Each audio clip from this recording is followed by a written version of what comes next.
Bueno, yo les voy a hablar de la articulación de tobillo y esta tiene 3 huesos que son la tibia, el peroné y el astrágalo. Es una tróclea ya que posee un único grado de libertad. Condiciona los movimientos de la pierna con relación al pie en el plano sagital.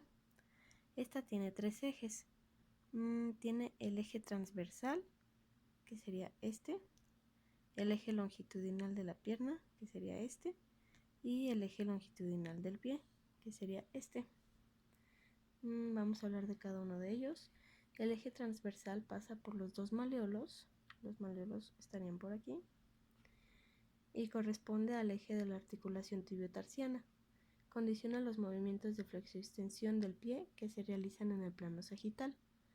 El eje longitudinal de la pierna es vertical y condiciona los movimientos de la aducción, abducción del pie que se efectúan en el plano transversal. El eje longitudinal del pie es horizontal y pertenece al plano sagital, condiciona los movimientos de pronación y supinación. La flexoextensión. Tenemos los movimientos que son dorsiflexión y plantiflexión. La posición de referencia es cuando la planta del pie es perpendicular al eje de la pierna, que está así derechita. Flexión de tobillo o dorsiflexión es el movimiento que aproxima el dorso del pie a la cara anterior de la pierna. Tiene una amplitud de 20 a 30 grados y es cuando se va así.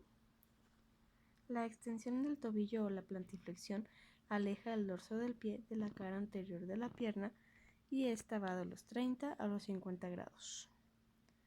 La superficie de la tibiotarsiana. Vamos a hablar de las articulaciones. En la realidad anatómica, el cilindro macizo corresponde a la polea astragalina, compuesta por 3 partes, una superficie superior y 2 laterales, que serían las carillas. La superficie superior, o sea, la polea, es convexa de delante hacia atrás, marcada longitudinalmente por una depresión axial. La garganta de la polea hace que convergen la vertiente interna y la vertiente externa de la tróclea. La carilla interna es visible en una vista interna del astrágalo. Es prácticamente plana y sagital. La carilla externa se desvía considerablemente hacia afuera. Es cóncava tanto de arriba a abajo como de adelante hacia atrás.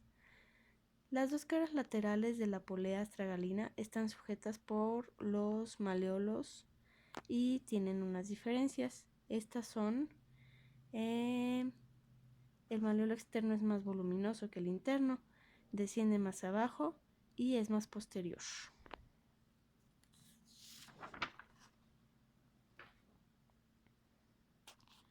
Los ligamentos. Se compone de 2 sistemas ligamentosos: ligamentos laterales externos e internos, que constituyen a cada lado de la articulación. Ligamento lateral externo está formado por 3 haces, 2 se dirigen al astrágalo y otro al calcáneo. Tiene 3 haces, como ya lo mencionamos, el haz anterior, el medio y el posterior.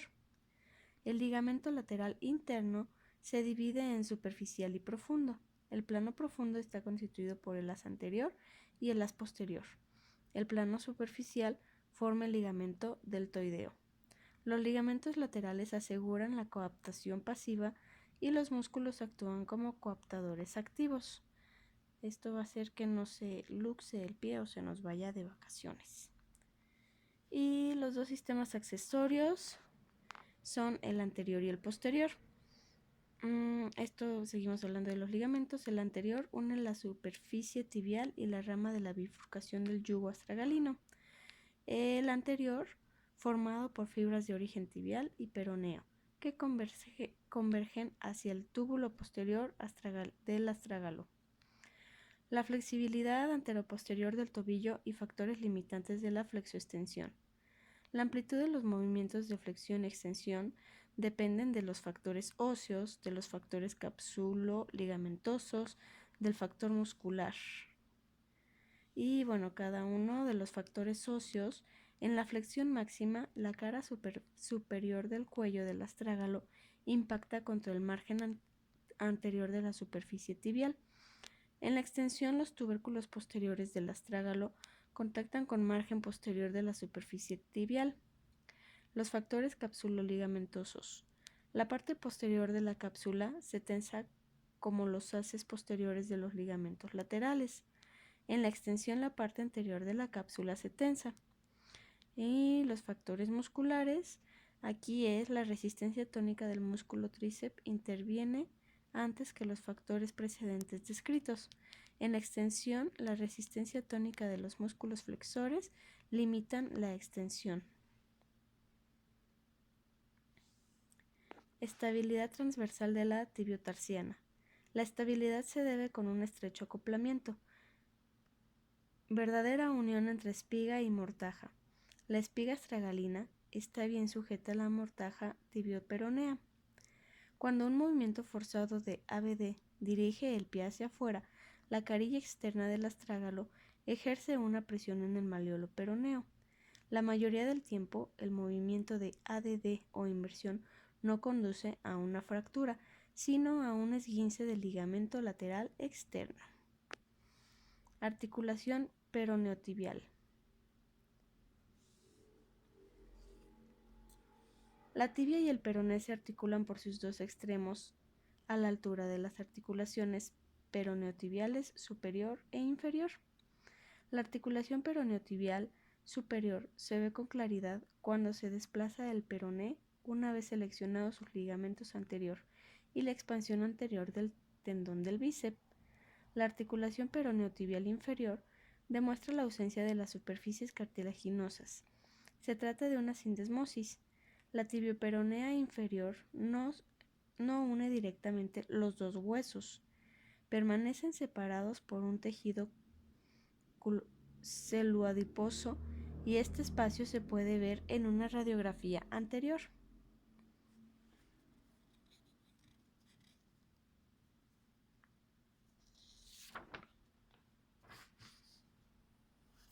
Y ahora vamos a hablar de los músculos.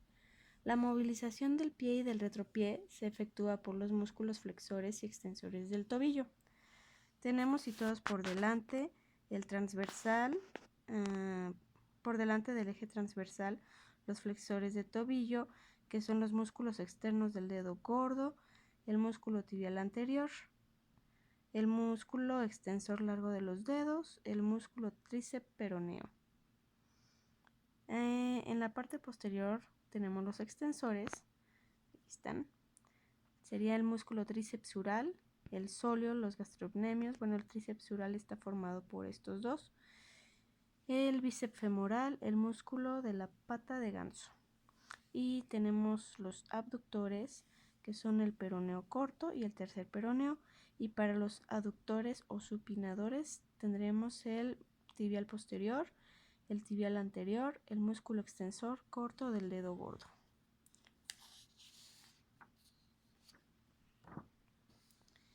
Y bueno, hablando un poquito del pie, nada más, vamos a mencionar que está formado por los tarsos, que son huesos muy maduros, formados en la parte media del posterior del pie.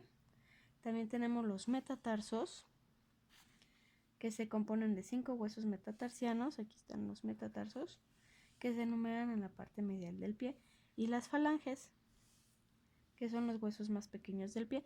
Cabe mencionar que el dedo gordo solo tiene 2 falanges. En las articulaciones tenemos la articulación calcáneo-astragalina o subastragalina, la mediotarsiana, la tarsometatarsiana y la escafoidea o escafonuqueales. Estas articulaciones tienen doble función. La primera, orientar el pie con respecto a los dos ejes, y la segunda, modificar tanto la forma como la curva de la bóveda plantar para que el pie se pueda adaptar a las desigualdades del terreno. Los movimientos tenemos, bueno, ya lo habíamos mencionado, flexión, extensión, supinación, pronación, ABD y ADD. Además de los movimientos de flexoextensión, el pie también puede realizar movimientos en torno al eje vertical de la pierna y a su eje longitudinal y vertical. En el eje vertical se realizan en el plano horizontal los movimientos de ADD y ABD. La amplitud de los movimientos de ADD y ABD se realiza por el pie que realiza el pie son de 35 grados. En el eje horizontal el pie gira de tal forma que la planta se orienta hacia afuera, esto sería una pronación, o hacia adentro una supinación.